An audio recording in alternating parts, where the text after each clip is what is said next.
देतु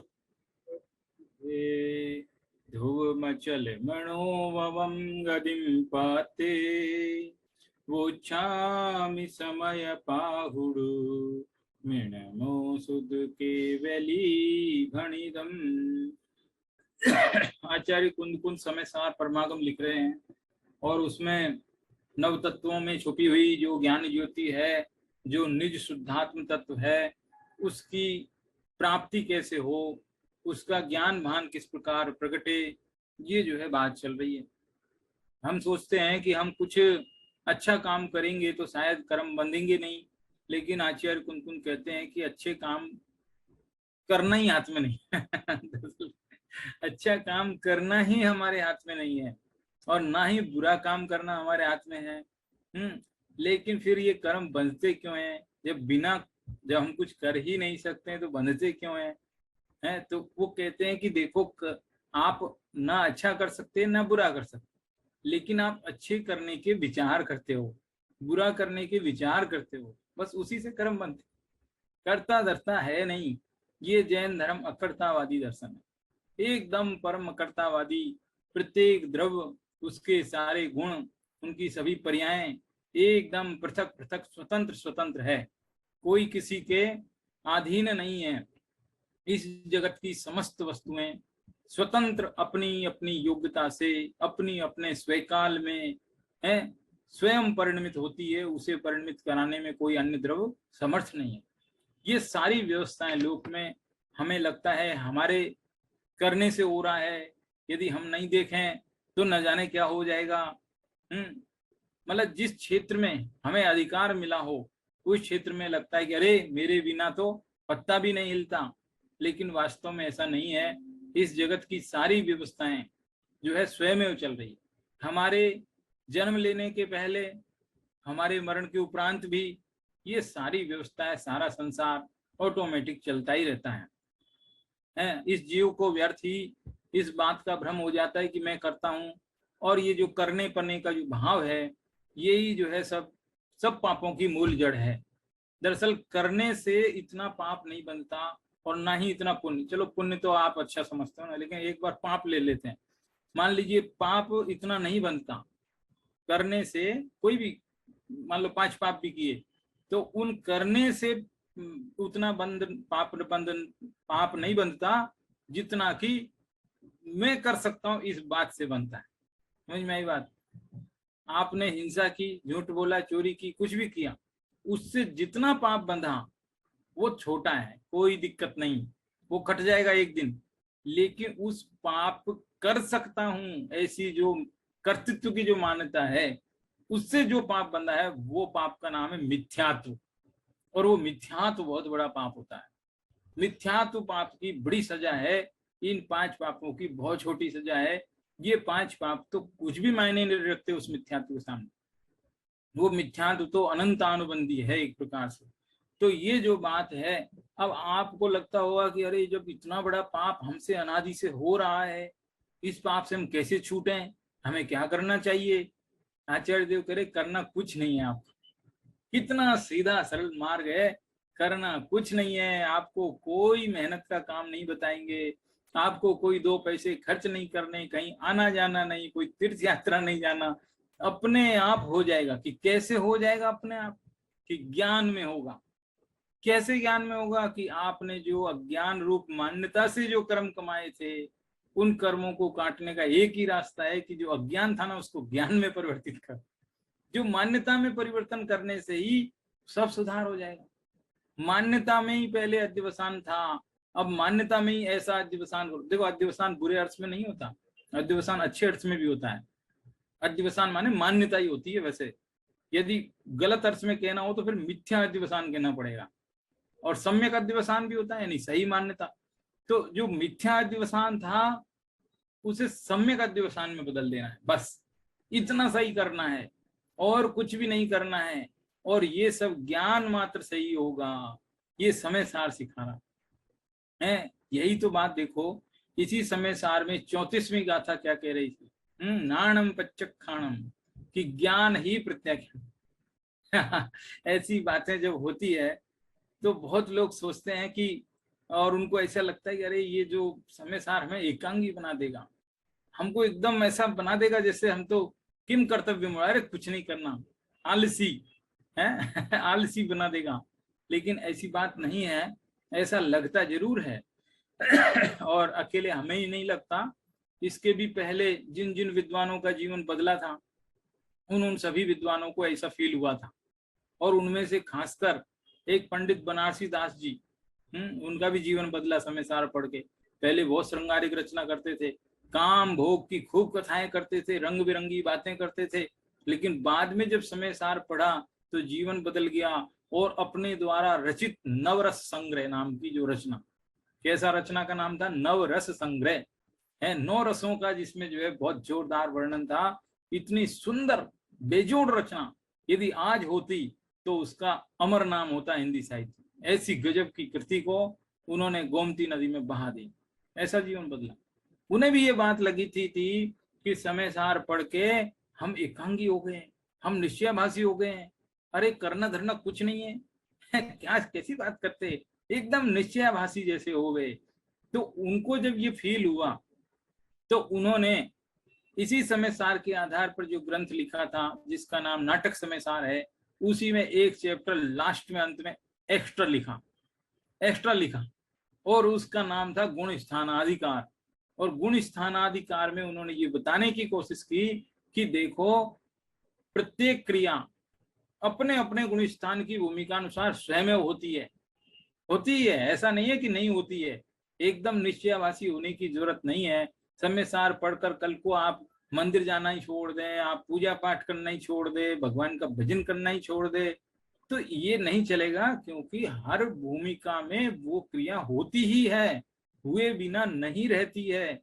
वो एग्जाम्पल दिया था ना कि अमेरिका में यदि किशोर बच्चा, टीन एज का बालक, और उससे माता पिता पूछे कि भाई तुम्हारा कोई है बॉयफ्रेंड या गर्लफ्रेंड है कि नहीं विषम लिंगी, और वो कहे कि नहीं है, तो माता पिता को चिंता हो जाती है।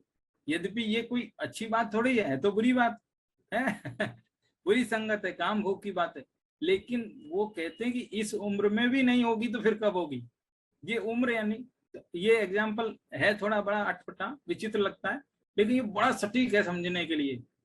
जो गुण स्थान हमारा है, उस गुण स्थान में यदि ये पूजा पाठ और शुभ क्रियाएं नहीं होंगी तो फिर कब होंगी, ये तो इस भूमिका के योग्य ही है। यदि नहीं होती है तो चिंता की बात। समझ में आई बात, बड़ा बैलेंस है, बड़े बैलेंस की बात है ये।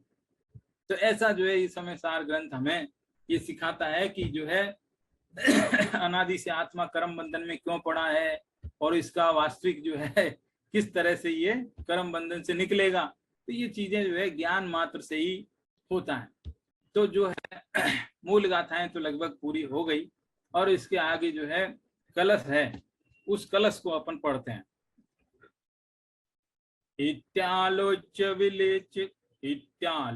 विविच्य तत्किल परा द्रव्यं समग्रं बलात् तन्मूलाम्बौ भाव संततिमिमां मुद्धर्तु काम समम् आत्मानं समुपैति निर्भरवहात् पूर्णैक संविद्युतम् येनोन्मूलित बंध एस भगवान नात्मात्मनि सूर्यति। शार्दूल विक्रीडित छंद है। शार्दूल का मतलब होता है शेर, लयन। लयन की ऐसी प्रकृति होती है कि जब वो छलांग मारता है, शेर जंगल में जब छलांग मारता है तो एकदम लंबी छलांग मारता है, एकदम दूर से, तो 12 हाथ की जितनी छलांग होती है उसकी ये बात मैं आपको आज बता तो रहा हूँ, लेकिन मेरी एक प्लानिंग है, वो जल्दी ही मैं आपको बताऊंगा। मेरी प्लानिंग ये है कि मैं जो है अपने जैन सेंटर में 3 दिन की एक वर्कशॉप रखेंगे। तो उस वर्कशॉप में हम जो है ये छंदों के क्या लक्षण है, इनको कैसे पहचानते हैं, ये सब सिखाने वाले हैं ऐसा। तो उसमें ये सब बातें बताई जाएगी। शार्दुल 12 हाथ जितना दूर जो है वो कूदता है। पहली छलांग तो बहुत लंबी होती है, लेकिन दूसरी छलांग उतनी लंबी नहीं होती, वो 7 हाथ जितनी होती है। तो 12 और 7 कितने हो गए, 19। तो एक लाइन में 19 अक्षर होते हैं। ये शार्दुल विकटित छंद में एक लाइन में 19 अक्षर होते हैं, और पहली बार जो ठहराव होता है, रुकते हैं ना छंद बोलते समय बीच में जो ठहराव विराम लेते हैं, पॉज, तो पहला पॉज होता है 12 अक्षरों के बाद, और दूसरा पॉज होता है 9, वो कितने 12 और 7 अक्षर के बाद। तो ऐसा है, इत्यालोच्य विवेच्य तत्किल परा, यहाँ तक हो गए 12 अक्षर। द्रव्यम समग्रम बलात्, आधे अक्षर नहीं गिनती। यहाँ देखिए, पर द्रव्य है निमित्त, पर भाव नैमित्तिक, निमैत्तिक भाव से कसायवान हो रहा, भावी कर्म बंधन हो, इन कसाय भावों से बंधन में आत्मा विलायमान हो रहा। इस प्रकार जान पर भावों की संतति को जड़ से उखाड़े सुरायमान हो रहा, आनंद कंद निज आत्म के वेदन में निज भगवान शोभायमान हो रहा। ये जो है सवैया इकतीसा छंद, आपने पहली बार ऐसा देखा होगा। सवैया इकतीसा पढ़ते तो आए हैं अपन, खूब पढ़े हैं, लेकिन जो भी अभी तक पढ़े थे सवैया इकतीसा, वो पंडित बनारसी दास द्वारा रचित है। ये जो पहला सवैया आया ना, ये डॉक्टर भारेल द्वारा रचित है। फर्क है, ये आधुनिक हिंदी भाषा है, वो पुरानी हिंदी होती थी, है ना, ये डिफरेंट है। तो ये जो सवैया इकतीसा क्या कहता है, पर द्रव्य है निमित्त, पर भाव नैमित्तिक, और नैमित्तिक भावों से कसायवान हो रहा। बहुत ही सीधी सच्ची बात यह है कि जो आत्मा है, पिछली गाथाएं, जो पिछली 4 गाथाएं 5 गाथाएं पहले की बात याद करो, तो वहां पर आया था कि आत्मा रागादि का करता नहीं है। फिर प्रश्न हुआ कि क्यों नहीं है, कौन करता है इन रागादि को?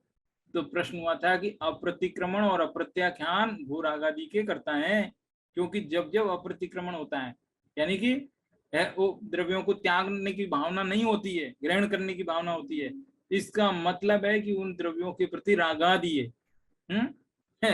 उन द्रव्य, तो राग का अत्याग, वस्तु का त्याग, ऐसा है ना। निमित्त और नैमित्तिक दोनों चीजें हैं वहां पर, मतलब द्रव्य तो निमित्त है और उसका नैमित्तिक है भाव।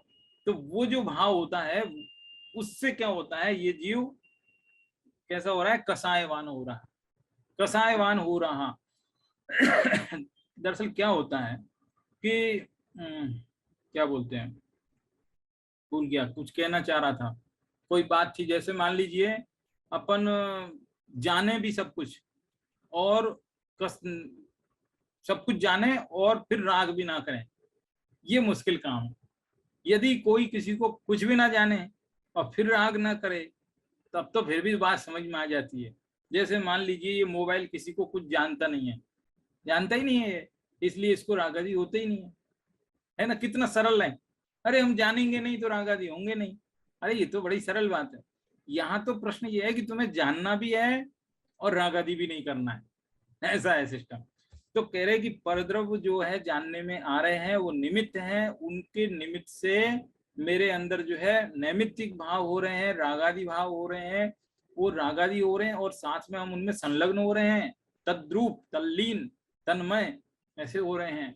उससे ये आत्मा कसायवान हो रहा, कसायवान हो रहा, भावी कर्म बंधन हो, और फिर उन जो राग भाव थे, उन्हीं से फिर नए कर्म बंधते हैं, कर्म बंधते हैं। कर्म तो क्या बंधते हैं, राग से ही बंध रहा है, ये कर्म से नहीं बंध रहा है। कर्म भले ही उसकी सत्ता में मौजूद है, आत्मा के इर्द गिर्द में है, साथ में है, वो ठीक है, लेकिन असली जो बंधन है वो राग से ही है। क्योंकि वो जो कर्म है ना, पौद्गलिक कर्म, वो तो अबद्ध स्पृष्ट है। आत्मा उनसे अबद्ध स्पृष्ट है, ये 14वीं गाथा कह चुके। लेकिन आत्मा अपने ही रागादि भावों से बंधा हुआ है। इस प्रकार जान पर भावों की संतति को जड़ से उखाड़ इस सुरायमान हो रहा।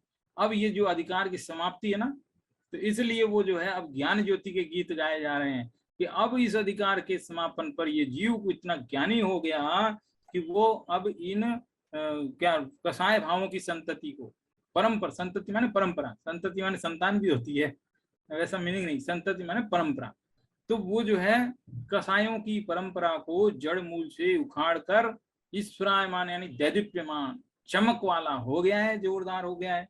आनंद कंद निज आत्म के वेदन में निज भगवान शोभायमान हो रहा। ऐसा जो है आत्मा का ज्ञान भान प्रकट हो गया, ऐसा यहाँ पर दर्शा रहे, समापन है इसलिए ऐसी भाषा है। ठीक है, अब इसमें जो है आप देख रहे होंगे कि वैसे स्वामी जी ने इसकी बहुत प्रवचन करते समय व्याख्या की है और कुछ आपकी पुस्तक में दिया है। एक दो पॉइंट उसमें से खास खास बताते हैं। इसमें जो है तन मूला बहुभाव संतति में माम, दूसरी लाइन में है तन मूला। ये तन मूला शब्द यानी कि जो मूलभूत कारण है वो परद्रव को बताया, लेकिन ध्यान रखना परद्रव नहीं, परद्रव के प्रति जो स्वामित्व है, परद्रव के प्रति जो लक्ष्य है, वो असली मूल कारण है कर्म बंध का, परद्रव कारण नहीं है। यदि परद्रव कारण हो जाए तब तो एक द्रव दूसरे द्रव का कर्ता हो जाए, लेकिन ऐसा नहीं है। परद्रव के निमित्त से होने वाले अपने ही रागादि भाव, उनसे जीव बनता है।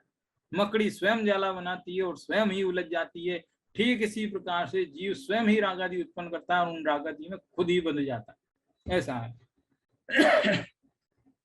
और भी एक दो पैराग्राफ बड़े अच्छे हैं, समय का थोड़ा अभाव है लेकिन चलो बताता हूँ सारांश। इसमें जो है स्वामी जी की ये विशेषता थी, बहुत गहराई से उनका अध्ययन होता था और मिलती जुलती बात किस ग्रंथ में कहाँ कही गई है ये भी साथ में बताते थे। तो वो कह रहे हैं कि मोक्ष पाउड की 16वीं गाथा में ये कहा था कि स्वद्रव के आश्रय से, मोक्ष पाउड यानी अष्ट पाउड में एक पाउड है, 8 पाउडों का एक संग्रह जिसका नाम अष्ट पाउड है, उसमें एक मोक्ष पाउड है। तो 16वीं गाथा उसकी, उसमें कह रहे कि स्वदववादो सुख गई और परदववादो दुख गई। स्वद्रव के निमित्त, स्वद्रव से तो सदगति है और परद्रव से दुर्गति है, ऐसा कहा था। अब प्रश्न ये होता है कि परद्रव में तो अनंत भी आते हैं, सिद्ध भी आते हैं, अनंत सिद्ध देव शास्त्र गुरु, इनके कारण भी दुर्गति होती है। कैसी बात कर रहे हैं आप कि हाँ परद्रव के कारण भी दुर्गति होती है। तो पूछते महाराज परद्रव देव शास्त्र गुरु के, आप कह क्या रहे हैं देव शास्त्र गुरु के निमित्त से भी दुर्गति होनी है? कि हाँ, कि हमने तो सुना हम तो स्वर्ग में चले जाएंगे। कि नहीं, तुमसे कहा किसने स्वर्ग सदगति है, स्वर्ग भी तो दुर्गति है। ये चारों गतियां दुर्गति है। आचार्य गुनगुन कहते हैं चारों ही गतियां दुर्गति है, सदगति तो एक पंचम गति है, वो थोड़ी होती है, वो नहीं होती है। इस अर्थ में है यहाँ सदगति और दुर्गति का विभाजन, समझिए ना। कुछ लोग कहते हैं मनुष्य गति, देवगति, सदगति और नरक गति, तेज गति, दुर्गति, लेकिन ऐसा ऐसा ऐसा नहीं है विभाजन। कुंद कुंद की दृष्टि में कह रहे चारों ही गतियां दुर्गति है। अब आप स्वर्ग चले जाओगे तो सदगति थोड़ी दुर्गति हुई, ऐसा वो कह रहे हैं। तो वो ये कुल मिलाकर ये है, इन्होंने चार जगह के 4 रेफरेंस दिए कि ये बंद कैसे होता है। तो इस बंद अधिकार में तो कहा था कि परद्रव के आश्रय से बंद होता है, एक रेफरेंस हो। दूसरा रेफरेंस नाटक समय सार में कविवर बनारसी दास कह रहे हैं कि मोह राग द्वेष के परिणाम ये बंद के कारण, बात वही है, शब्द फलक अलग अलग है। तीसरा रेफरेंस कलश टीकाकार राजमल जी पर भाव के स्वामी पने को मूल कारण कहते हैं कर्म बंध का, ये तीसरा रेफरेंस। चौथा रेफरेंस है मोक्ष पाउड में परद्रववादो दुख गई, यानी परद्रव ही जो है कर्म बंध का कारण है। लेकिन ये शब्द अलग अलग हो सकते हैं, सब चारों बातों का एक ही अर्थ है कि परद्रव के लक्ष्य से होने वाले जो रागादि परिणाम है वे ही कर्म बंध के कारण है। ठीक है, और ये कैसे छूटेंगे कि जब जीव अपने आत्मा की ओर लक्ष्य करेगा तब स्वयं छूटेंगे। इनको बिना छोड़े यदि कोई वन जंगल में भी चला जाए तो भी कोई कार्यकारी नहीं, वन में रहे चाहे घर में रहे, लेकिन यहाँ तो बात यह है कि आत्मा में रहे, चाहे वो वन में रहे चाहे घर में रहे, लेकिन आत्मा में रहे तो श्रेष्ठ है, और आत्मा में न रहे और वो किधर भी चला जाए तो श्रेष्ठ नहीं है। यदि मान लो आत्मा में नहीं गया और वन में भी चला गया तो वन में भी वही गृहस्थी के काम शुरू कर देगा। यहाँ एक घर छोड़ा था, वहां दूसरे घर बनाने की बात होगी। घर माने आश्रम, मठ, कुछ तो बनाएगा, धर्मशाला बनाएगा, मंदिर बनाएगा, कुछ तो बनाएगा, है चंदा जुटाएगा, है समाज जुटा देगा। यहाँ 4 प्राणी छोड़े थे, वहां हजारों प्राणियों के साथ मिलेगा। तो ये देखा जाए आश्रम है, वो भी तो घर का ही रूप है। तो इस प्रकार की स्थिति इसकी हो जाती है। पंडित बनारसी दास जी इसी कलश का अनुवाद कैसे कर रहे हैं, उनके शब्द भी देख लेते हैं। ज्ञानी भेद ज्ञान सो विलेची पुद्गल कर्म, आत्मिक धर्म सो निरालो करी मान तो, ताको मूल कारण अशुद्ध राग भाव ताके, नासिबे को शुद्ध अनुभव अभ्यास ठान तो, याही अनुक्रम पर रूप सन बंध त्यागी, आप रूप आपनो स्वभाव गही आन तो, साधी शिव चाल निर्बंध होत त्यों काल, केवल बिलो की पाई लोका लोक जान तो। पुरानी हिंदी है ये, लेकिन अब बात रिपीट ना हो इसलिए ज्यादा इस पे बल नहीं देंगे। संक्षेप में ये है कि जब ज्ञानी को वेद ज्ञान हो जाता है तो वो अपने आत्मा को पुद्गल कर्मों से एकदम भिन्न निराला जान लेता है, और जो मूल कारण बंध का है राग भाव, उसको नाश करने के लिए वो ठान लेता है, यानी संकल्प कर लेता है, और अपने आत्मा का अनुभव करने का निरंतर अभ्यास करता रहता है। फिर अनुक्रम यानी बारी बारी से, स्टेप बाय स्टेप, जैसे जैसे गुण स्थान चढ़ते वैसे वैसे पर द्रव्य से संबंध तोड़ता हुआ और अपने स्वभाव में स्थिर होता हुआ मोक्ष मार्ग में लग जाता है, और धीरे धीरे वो बंध से पृथक होकर के तीन लोक तीन काल को एक साथ जानने वाले केवल ज्ञान को प्राप्त कर लेता। ये अर्थ है पूरे का पूरा, मैंने एकदम शॉर्ट में ही जो है पूरे का अर्थ बता दिया। इसके बाद में अगला जो कलश आता है उस कलश को भी देखते हैं, क्या है कलश को। देखो अगला कलश क्या है, कहाँ चला गया, यहाँ नीचे आएगा, ये है नहीं, ये वाला। रागादीनामुदय मदयं दार्यात् कारणानां, कार्यं बन्धं विविध मधुना सद्यैव प्रणुत्य, ज्ञानज्योति क्षपित तिमिरं साधु सन्नद्धमेतत्, तद्वद्यत्वत् प्रसरमपरा कोऽपि नाश्यावृणोति। मंदाक्रांत छंद 3 जगह पर रुकता है, 3 बार ठहराव, 3 पोज होते एक लाइन में। बंध के जो मूल उन रागादि भावों को, जड़ से उखाड़ने उदीयमान हो रही, जिसके उदय से चिन्मय लोक की यह कर्म कालिमा विलीयमान हो रही, जिसके उदय को कोई ना रोक सके, अद्भुत शौर्य से विकासमान हो रही, कमर कसे हुए धीर वीर गंभीर दिव्य ज्ञान ज्योति प्रकाशमान हो रही। नई हिंदी है ये दादा के द्वारा किया हुआ अनुवाद है। तो इसमें क्या कह रहे हैं कि बंद के जो मूल जो रागादि भाव है, देखो ये अंतिम कलश है, इस अधिकार का अंतिम कलश एकदम लास्ट। आपको ये पता होगा कि हर अधिकार के सबसे शुरू में और सबसे अंत में एक ज्ञान ज्योति को याद करते हैं, वो उसी ज्ञान ज्योति को यहाँ पर याद किया जा रहा है। और वो कह रहे हैं कि ये जो ज्ञान ज्योति है, ये बंद का जो मूल रागादि भाव है उसको जड़ मूल से नष्ट करने के लिए उदित हो रही है। इस पूरे बंद अधिकार को पढ़ के हमारे ज्ञान में इतनी तो ज्ञान ज्योति जगी होगी कि अब इसको जो है उखाड़ने के लिए वो उदीयमान हो रही। ऐसा मतलब एक वो क्या बोलते हैं कवि की कहना है।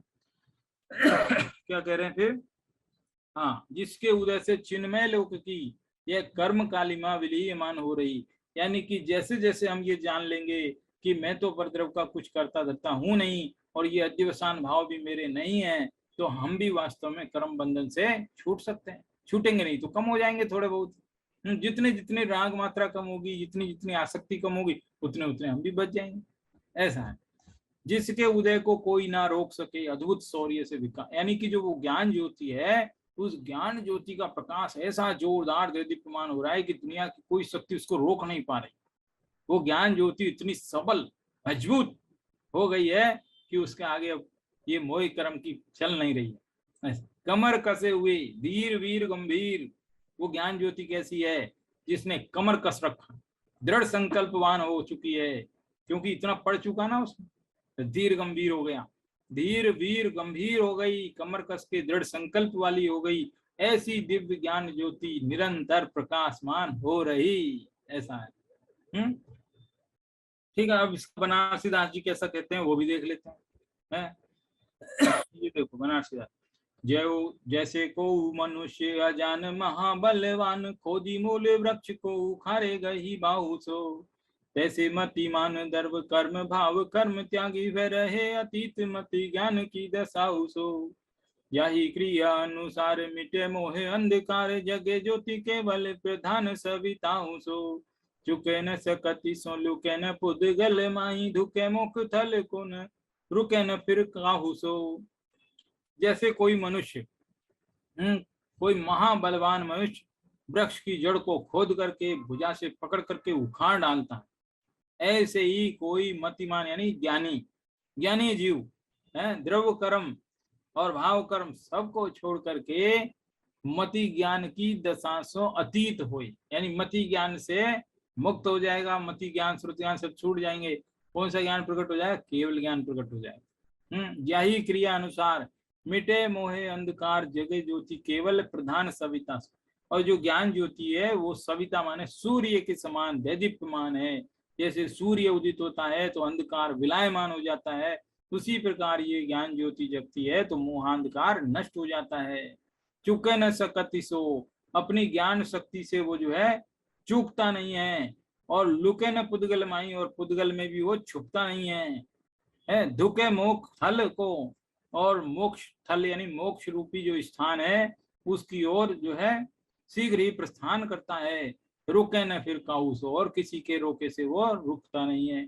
एक बार जिसका मोहांधकार नष्ट हो जाता है वो किसी के रोके नहीं रुकता है ना। बात तो लगभग पूरी हो गई। फटाफट मैंने शॉर्ट में ही दोनों कलश पढ़ लिए, क्योंकि अपन को जो है आज सारांश भी बताना था इसलिए।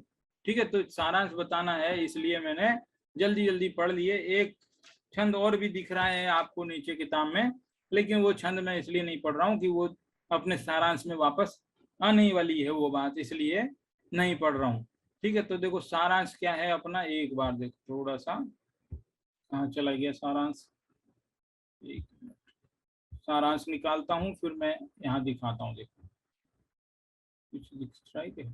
हाँ, ये देखो बंद अधिकार का अभी तक का जितना भी जो पढ़ा हमने उसमें क्या पढ़ा था, ये देखो यहाँ से बात शुरू होती है 237 नंबर की गाथा से, और 237 नंबर की गाथा से 246 तक की 10 गाथाएं, 5-5 की 2 ग्रुप हैं। 5 गाथाओं में अस्तित्व में समझाया कि किसके कर्म बंधते हैं, और 5 गाथाओं में नास्ति से समझाया था किसे कर्म नहीं बंधते। और उन्होंने बहुत ही टू द पॉइंट, जैसे रिसर्च करते हैं ना साइंटिस्ट, तो रिसर्च करते हैं तो किसी एक कॉज और इफेक्ट, कॉज इफेक्ट की जो है वो चेक करते हैं कि भाई ये कारण से ये कार्य नहीं हुआ, इसका मतलब ये कारण रिजेक्ट।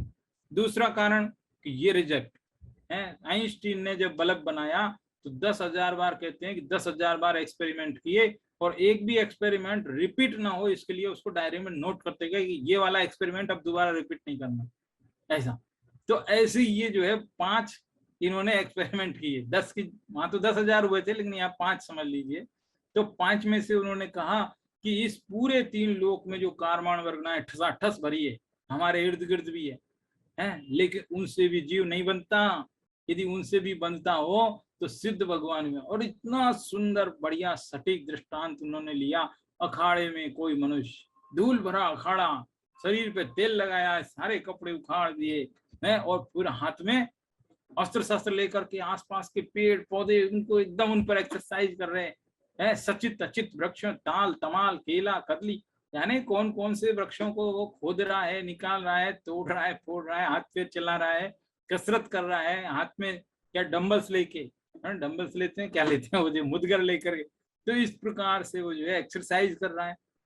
कह रहे ना तो वो एक्सरसाइज से धूल लगी, ना वो अखाड़ा वहां था इसलिए। अरे अखाड़े में तो दूसरे आदमी भी थे, उनको तो इतनी धूल नहीं लगी थी। कितना एक एक चीज, और सटीक तरीके से एकदम व्यवस्थित। ये शुरू की 10 गाथाएं एकदम जोरदार समझा देती है कर्म बंध का असली कारण क्या है। धूल भरा अखाड़ा, कर्म बंधते हो तो सिद्ध भगवान के वहां पर भी वो कारमाण वर्गना है, लेकिन नहीं बंधती। व्यायाम करने से धूल लगती हो तो कह रहे मन वचन काय की क्रिया, तो ये जो यथाख्यात जो है चारित्रवान यानी कि 11वें गुण स्थान वाले, उनको वे भी उनके भी चलते तो ही है आहार विहार जो भी होता होगा उनका। तो कहने का अर्थ, हालांकि वो ध्यान की अवस्था ऐसी स्थिति तो नहीं होती, लेकिन मन वचन काय तो है ही, तो फिर उन्हें भी बंद होना चाहिए, फिर उन्हें नहीं होता। वनस्पति छेद यानी हिंसा से बंद होता हो तो ईर्या सामिति से चलने वाले जो मुनिराज हैं उनके पैरों तले बहुत सूक्ष्म जीव आकर के गिरते हैं, उन्हें भी खुद भी नहीं दिखते हैं, तो और अचानक भी आ जाते हैं कभी कभी दिखते हुए भी, लेकिन क्या कर सकते हैं। तो ऐसी स्थिति में भी उन्हें कर्म बनते नहीं है, हैं। तो ये सब कर्म बनते किससे हैं आखिर, हैं। और इंद्रियों से भी नहीं बनते, क्योंकि अरहंत के शरीर में तो 5 इंद्रियां है ही अभी, है, उनका भी विहार होता है। तो यदि इंद्रियों से यदि बनते हो तो ये अरंत को भी बंधन होना चाहिए। एक एक पर उन्होंने लॉजिक सहित बात बिठाई और कहा कि जो असली कारण है वो तो एकमात्र राग है जिसके कारण कर्म बनते हैं। कुल मिला के आई थी ना बात, जीव अपने रागादि भावों से ही बनता है, कर्मों से नहीं बनता। सही बात तो ये है, एक्चुअल स्थिति ये है। 10 गाथाएं लगाई इस बात को समझाने में। फिर इसके बाद में 12 गाथाएं 247 से 258 तक की, उसमें 5-5 के 2 ग्रुप और 2 गाथाओं का एक, तीन ग्रुप में 5 गाथाएं इस बात को समझा रही कि आयु कर्म से जीना, आयु कर्म से मरना ही होता है। आयु पूरी हो जाए तो एक पल भी कोई एक्स्ट्रा नहीं बचा सकता। आयु मान लो अभी खत्म नहीं हो रही है तो कोई मार ही नहीं सकता। डरने की कोई बात ही नहीं है दुनिया में, किससे डरना। कोई मार नहीं सकता, कोई बचा नहीं सकता। ना मैं किसी को मार सकता हूँ, ना मैं बचा सकता हूँ। ना मुझे कोई मार सकता है, ना मैं किसी को मार सकता हूँ। तो मारना बचाना, सुखी दुखी करना, अरे पुण्य कर्म से सुखी होता है, पाप कर्म से दुखी होता है। कोई किसी का कर्म ले नहीं सकता। कर्म नॉन ट्रांसफरेबल, कर्म किसी को ट्रांसफर नहीं कर सकते हम। तो ये जीव, ये जो कुछ गाथाएं हैं 10, 12, 15, 20 गाथाएं शुरू की लगभग, वे गाथाएं मुझे बहुत प्रभावित करती हैं। एकदम अपने अंदर स्वाभिमान भर देती है। अरे किसी के प्रति क्यों हम आशा भरी नजरों से देखें, क्यों गिड़गिड़ाएं। अपना स्वाभिमान की रक्षा करने के लिए ये गाथाएं बहुत सुंदर है, बहुत सुंदर गाथाएं हैं। और ये कह रही हैं कि जब कोई किसी का कुछ कर ही नहीं सकता, कोई किसी को सुखी दुखी नहीं कर सकता, मार बचा नहीं सकता, तो ये मान्यता जो मेरी है कि मैं ही करता हूँ, मैं करता हूँ, एकदम झूठी है, एकदम झूठी है। मैं क्या करता हूँ, कुछ नहीं करता। ऐसा ये जो मान्यता है इसको कहते हैं अध्यवसान, मिथ्या अध्यवसान। ये जो मिथ्या अध्यवसान है यही बंध का कारण है। गाथा 259 से लेकर 261 तक की गाथाओं में ये बात है। ये जो मिथ्या अध्यवसान, पहले तो उन्होंने मिथ्या अध्यवसान समझाया, पहले तो समझाया तुम कुछ करते ही नहीं हो, तुम करने की सोचते हो, यही तो मिथ्या अध्यवसान है, यही बंध का कारण है। सुखी करना, देखो सुखी करना और बचाना, ये मतलब सुखी दुखी में से अकेला सुखी लिया, मारने बचाने में से अकेला बचाना लिया, ये दोनों बातें पुण्य का अध्यवसान है। मतलब ये अध्यवसान से पुण्य का बंध होता है, और दुखी करना और मारने वाला जो अध्यवसान है उससे पाप का बंध होता है। ऐसा ऐसा जो विभाजन किया, ठीक है। अब फिर इसके बाद 262 से 264 तक की जो गाथाएं हैं वो ये कहती है कि भाई अभी तक तो हम सुनते आए हैं कि ये देखो हिंसा मत करो, हिंसा से पाप होएगा, झूठ मत बोलो, झूठ बोलने से पाप लगेगा, चोरी मत करो, चोरी से पाप लगेगा। तो आचार्य गुनगुन कह रहे भाई चोरी करना तुम्हारे हाथ में नहीं, झूठ बोलना तुम्हारे हाथ में नहीं। झूठ बोलना तो वचन की क्रिया है जो भाषा वर्गणा का काम है। भाषा वर्गणा तुमसे भिन्न है, तुम तो जीव हो, भाषा वर्गणा अचेतन है। तो तुम क्या चक्कर में पड़ रहे हो, झूठ बोलना, चोरी करना, हिंसा करना। अच्छा तुम हिंसा कर सकते हो, किसी के प्राण लेने के लिए आयु हरना पड़ेगा, आयु हर सकते हो? आयु हर नहीं सकते तो प्राण ले नहीं सकते, किसी को मार नहीं सकते, दुखी भी नहीं कर सकते। मान लो अगले का पुण्य का उदय हुआ तो नहीं कर सकते। तो कह रहे कि 5 पाप करना नहीं करना वो तो अपने हाथ में है ही नहीं, लेकिन उन 5 पापों संबंधी जो भी अध्यवसान होता है ना कि मैं कर दू, मैं कर दू, अरे ये दुखी हो, कभी कभी कोई दुखी हो जाए किसी से, है बॉस से परेशान, अरे ये बॉस का ट्रांसफर हो जाए जल्दी से, ट्रांसफर हो या ना होए, लेकिन अपना जो ये सोचना था इसी से कर्म बंध। अरे ये पड़ोसी का तो नुकसान हो जाए, अरे नुकसान होगा नहीं होगा वो बाद की बात है, वो तो उसके कर्मों पे अधीन है। लेकिन जैसे ही मैंने सोचा कि उसका नुकसान हो जाए, कर्म बन गए, ऐसा है। तो ये बात जो है 62 से 64 तक की आता। फिर कह रहे हैं ये अध्यवसान भाव होते किससे, कि भाई जैसे बिना, कहते हैं ना गुस्सा आ रहा है तो किसी न किसी पे आएगा, भाई बिना किसी पे तो ऐसा हो नहीं सकता। तो ये अध्यवसान भाव भी किसी ना किसी परद्रव के आलम्बन से होते हैं, बिना किसी आलम्बन के होते नहीं है। ये बिना आलम्बन होते नहीं है, किसी ना किसी वस्तु के आलम्बन से होते हैं। लेकिन फिर भी याद रखना कि वो वस्तु बंध का कारण नहीं, उस वस्तु के निमित्त से होने वाले जो ये अध्यवसान भाव हैं वो बंध के कारण। ये बात जो है 265 नंबर की गाथा में बताई। 266 और 267 ये 2 गाथाएं कह रही हैं कि अरे ये जो अध्यवसान भाव है जिनके बारे में तू सोचता है कि इसका कुछ बुरा हो जाए, है होता है नहीं। तू सोचता है कि ये मेरा मित्र है इसका भला हो जाए, उसके पाप कर्म का होता तो है नहीं, तो तू क्यों परेशान हो रहा है? परेशान मत हो, ये घाटे का सौदा है। तेरे सोचे अनुसार काम तो होता नहीं, और तेरे सोचने से कर्म जरूर बनते हैं। कर्म नहीं छोड़ेंगे और काम होगा नहीं, तो बताओ फायदा क्या निकला? ऐसे मिथ्या दिवसान को तो छोड़ दे, ये बात कही। इसके बाद कह रहे हैं कि ये जो मिथ्या दिवसान जो हो रहे हैं, इन्हीं से जीव 4 गतियों में भ्रमण करता है। और जो मुनिवर ऐसे अध्यवसान भावों से दूर रहते हैं, वही कर्मों से लिप्त नहीं होते, वे मुक्ति को प्राप्त कर लेते हैं। ये 270 तक की गाथा का सार हुआ। 271वीं गाथा में शिष्य कहता है, महाराज बहुत देर हो गई, आप अध्यवसान कर रहे हो। अरे ये मेरे को नहीं समझ में आ रहा, क्या है अध्यवसान, आखिर है क्या ये अध्यवसान? तो उन्होंने कहा, देखो अध्यवसान के क्या क्या पर्यायवाची नाम हो सकते हैं। बुद्धि हो सकती है, व्यवसाय हो सकता है, अध्यवसान हो सकता है, मति हो सकती, विज्ञान हो सकता, चित्त हो सकता, भाव हो सकता, परिणाम हो सकता। तो ये पर्यायवाची नाम गिनाए 271वीं गाथा। 272वीं गाथा बिल्कुल 11वीं गाथा जैसी ही है, जो ये कहती है कि निश्चय नय के माध्यम से व्यवहार नय का निषेध कर दो, और निश्चय नय का जिन्होंने आश्रय लिया है, ऐसे लोग ही निर्वाण की प्राप्ति करते हैं। अब कहोगे कि अरे ये गाथा तो सेम टू सेम, फिर क्या मतलब निकला? कि मतलब ये निकला इस प्रकरण में कि जो पराश्रित क्रिया है, व्यवहार का निषेध कर दो, ये कह रहे ना। व्यवहार क्या होता है? पराश्रित। निश्चय क्या होता है? स्वाश्रित। तो कह रहे कि स्वाश्रय के आधार से पराश्रय का निषेध कर दो, यानी कि जो ये बंद होता है, ये परद्रव से होता है, ये दोष देना बंद कर दो। समझ में आई बात? परद्रव से बंद होता है, इस बात को दिमाग से निकाल दो, परद्रव को दोष देना बंद कर दो। जो असली बंद होता है वो निश्चय यानी अपने आधार से ही होता है, अपने ही राग आदि से होता है, परद्रव से नहीं होता। ऐसा है, छुपा हुआ मीनिंग है यहाँ। मूल गाथा में नहीं आ रही बात, लेकिन गहराई में जाने पर ऐसा आता है, प्रकरण से रिलेटेड आता है। फिर है 273 से 275 तक की जो गाथाएं हैं, वो कह रही हैं कि व्यवहार नहीं का आश्रय तो अभव के भी पाया जाता है, अतः व्यवहार से तो काम होता नहीं है। व्यवहार मतलब पराश्रित, सीधी सी परिभाषा है, स्वाश्रितो निश्चया पराश्रितो व्यवहार, सीधी परिभाषा। जो जो चीजें परद्रव के आश्रित हैं, परद्रव के लक्ष्य होती हैं, वे सब व्यवहार के खाते में जाएंगी। जो जो स्वद्रव के आधार से होती हैं, वो सब निश्चय के खाते में जाएगी। तो ये जो व्रत है, शील है, समिति है, गुप्ति है, ये सारी चीजें अभव्य भी। देखो यहाँ तप, तप भी लिखा है, आप कंफ्यूजन मत हो ना। तप के भी यहाँ 2 मीनिंग होते हैं, एक अंतरंग तप, एक बहिरंग तप।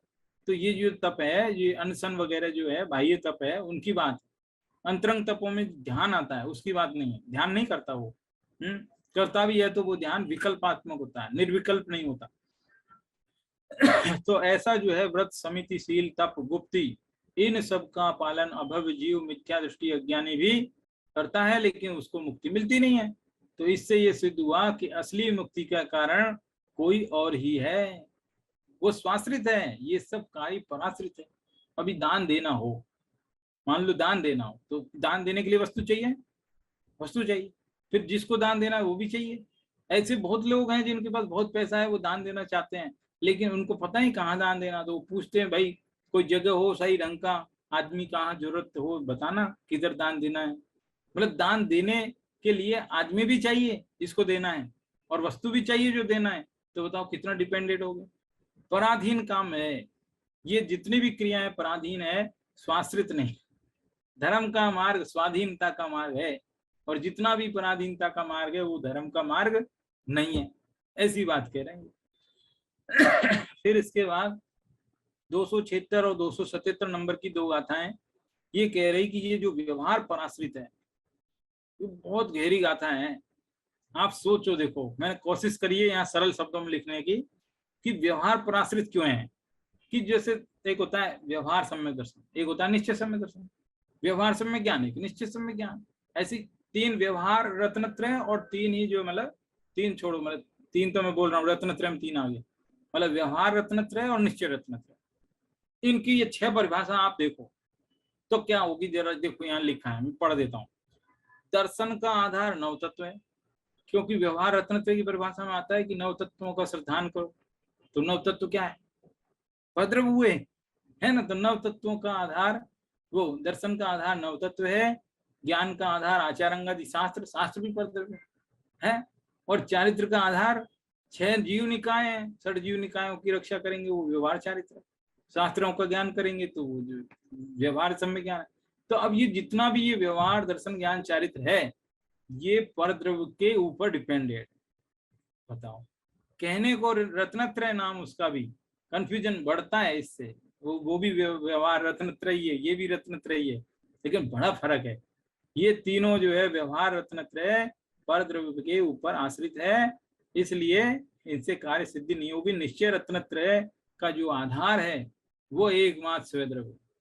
देखो उसकी क्या परिभाषा, अपने आत्मा का ज्ञान वो सम्यक ज्ञान, अपने आत्मा की श्रद्धा वो सम्यक दर्शन है, अपने आत्मा में जो लीनता वो सम्यक चारित्र। तीनों एक ही चीज की परिभाषा है और यहाँ तीनों की डिफरेंट परिभाषा है।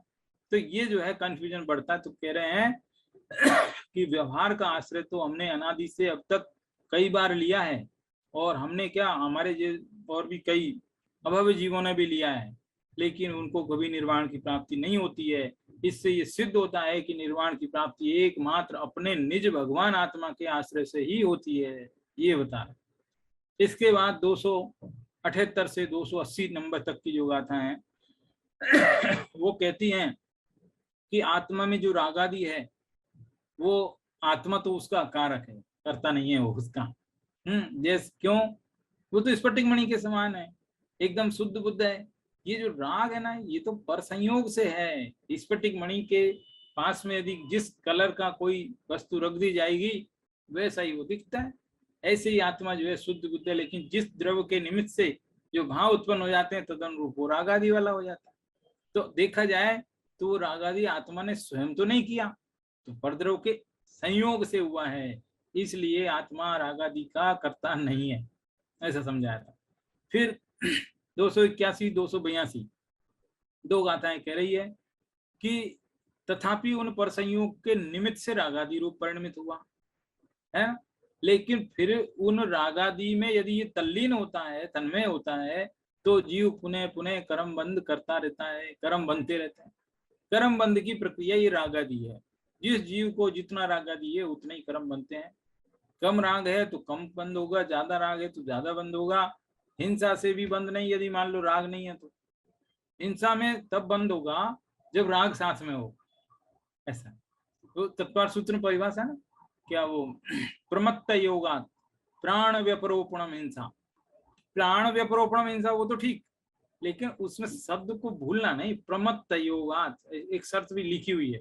प्रमत्त योगात का मतलब क्या है, प्रमाद मतलब वही राग, शब्द अलग हो सकते हैं, प्रमाद मतलब वही राग है। तो राग कहो, प्रमाद कहो, सावधानी कहो, आत्मा से भिन्न, आत्मा से बाहर जो भी अवस्था है वो सब प्रमाद की अवस्था है, और उसी में वो राग होते हैं। यदि आत्मा में जीव रहे तो राग भी नहीं। तो इस प्रकार तो ये पर संयोग के निमित्त से रागादि रूप परिणमित होना, और उसी से जीव पुनः पुनः कर्म बंद करता रहता है। ये 282 तक की गाथा है। 283 84 85 तीन गाथाओं का एक बंच, और फिर 86 87 में उसका एग्जाम्पल, ऐसे टोटल 5 गाथाएं। वो क्या कहती है कि आत्मा रागादि का अकर्ता है, अकारक माने अकर्ता। क्यों, क्योंकि रागादि के कर्ता तो अप्रतिक्रमण और अप्रत्याख्यान। थोड़ी सी घुमा के बात कही गई है, एक बार पढ़ने पर नहीं समझ में आती। तो ये क्या कह रहे हैं कि पर वस्तु के त्याग से राग का भी त्याग है, और पर वस्तु के अत्याग से राग का भी अत्याग है। जैसे कोई कहे कि देखो भाई मेरे तो त्याग है, तो त्याग है, सच्चे मन से उसने त्याग किया होगा कभी, तो ऐसे आदमी की बात है जो ऐसे वैसे त्याग किया उसकी बात नहीं। तो अब उसने कहा कि मुझे त्याग है, तो इसका मतलब है कि वो जिस वस्तु का त्याग किया है उस वस्तु के प्रति जो राग होता था उसका भी त्याग कर दिया उसने, तभी तो वस्तु का त्याग किया उसने, नियम ले लिया था ना ये मेरे त्याग है, इसका मतलब तत्संबंधी राग का त्याग कर दिया उसने, ऐसा है। तो निमित्त नैमित्तिक संबंध, तो पर वस्तु के त्याग से तत्संबंधी राग का त्याग, और यदि पर वस्तु का त्याग नहीं है तो तत्संबंधी राग का भी त्याग नहीं है। जैसे मान लो कोई कहे नहीं मैं तो रात को खाना खा लेता हूँ, मैं तो आलू खा लेता हूँ, इसका मतलब वो आलू खाने का राग अभी त्यागा नहीं है इसने, रात में भोजन करने का जो राग था वो त्यागा नहीं है, यही तो हुआ ना मतलब। यदि कोई कहे मैं रात में नहीं खाता हूँ, तो इसका मतलब रात में भोजन करने संबंधी राग का उसने त्याग कर दिया, ऐसा है मीनिंग। ठीक है। तो ऐसा ही उदाहरण यहाँ पर दिया, यदि कोई मुनराज अधेय कर्म वाला और औद्देशिक आहार, ये दोनों दूषित आहार माने हैं, मतलब दूषित मतलब है तो शुद्ध सात्विक आहार है, लेकिन दोष युक्त आहार, ऐसे आहार का यदि वो त्याग कर दिया है महाराज ने, तो समझो कि उस राग के प्रति होने वाले राग को, उस आहार के प्रति होने वाले राग का भी त्याग कर दिया। और यदि ऐसे आहार का त्याग नहीं किया है, इसका मतलब उस संबंधी राग भी अभी उनका छूटा नहीं है, यही हुआ ना। तो इसलिए ये जो राग है ये किसने किया? अप्रत्याख्यान ने। वस्तु का त्याग नहीं हुआ मतलब तत्संबंधी राग भी नहीं छूटा, तो ये राग किसने किया? अप्रत्याख्यान ने किया। प्रत्याख्यान माने होता है त्याग, और अप्रत्याख्यान माने होता है अत्याग। तो त्याग नहीं हुआ इसका मतलब राग हुआ, ऐसा। तो इस प्रकार से ये सिद्ध हुआ कि जो राग का करता है ये अप्रतिक्रमण और अप्रत्याख्यान है, भगवान आत्मा नहीं है। ये बात जो है यहाँ तक की पूरी हुई, और इसके बाद ये जो है बंद अधिकार यहाँ पर समाप्त हो गया। इस प्रकार से ये जो है एक सारांश जो मैंने यहाँ पर प्रस्तुत किया आपको है, और मैं समझता हूँ कि इससे काफी कुछ जो है स्पष्टीकरण हो गया होगा बंद अधिकार का। बंद अधिकार की शुरू की 20, 25, 30 गाथाएं तो एकदम सरल, सटीक, तर्क संगत, युक्ति युक्त पूर्वक बहुत बढ़िया तरीके से बात को समझा देती है। और इनके जो प्रश्नोत्तर हैं वो जरूर पढ़ लेना आप, प्रश्नोत्तर बहुत ही सुंदर बन गए हैं, तो वो जरूर पढ़ लेना है। तो इस तरह से आज की बात को यहीं विराम दे देते हैं, और इसके बाद मोक्ष अधिकार शुरू होएगा। ठीक है, धन्यवाद। जय जिनेन्द्र। जय जिनेन्द्र।